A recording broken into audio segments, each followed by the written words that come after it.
Alright, good afternoon guys. Another day, another fishing adventure. So, samahan nyo ako ngayong hapon guys, mag-fishing. Mabilisan lang. Mga isang oras lang tayo mag-fishing or dalawa. Kahapon pala, na-strikean ako ng napakalaking needlefish guys. Grabe, 12 grams na to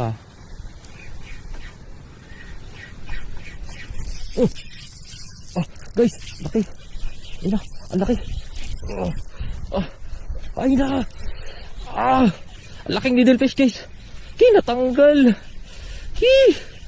Ina-unhook yung isda. Ganon talaga. Lalo na ganun kalaki. Although medium setup ako kahapon, magandang lure. Pero expect natin guys kasi may mga instance talaga na ganun.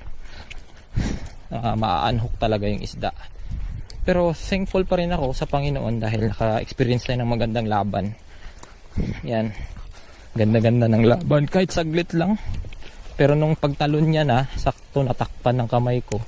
Pagtalon doon nakita ko talaga laki talaga niya. Kiss ako sir ha, agi lang ko. Thank you.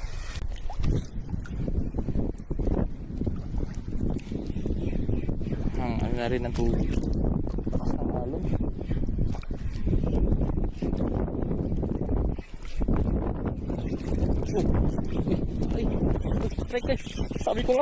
Sabi ko na meron.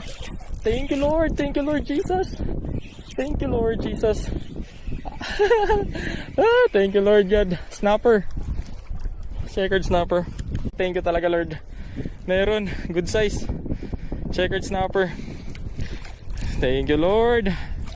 Meron. Woohoo. Malas ka ng belayat ka lang, sundok. Sinuturo niya.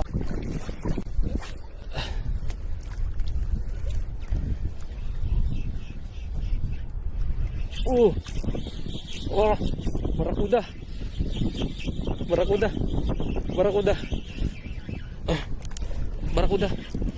Oh, thank you Lord Jesus. Whew, nagulat ako sa strike niya.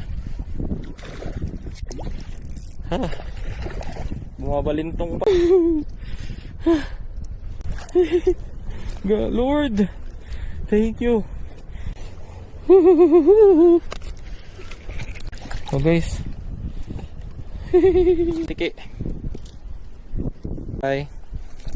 Nag-strike yung mga next time maybe. Checkered snapper, then barracuda.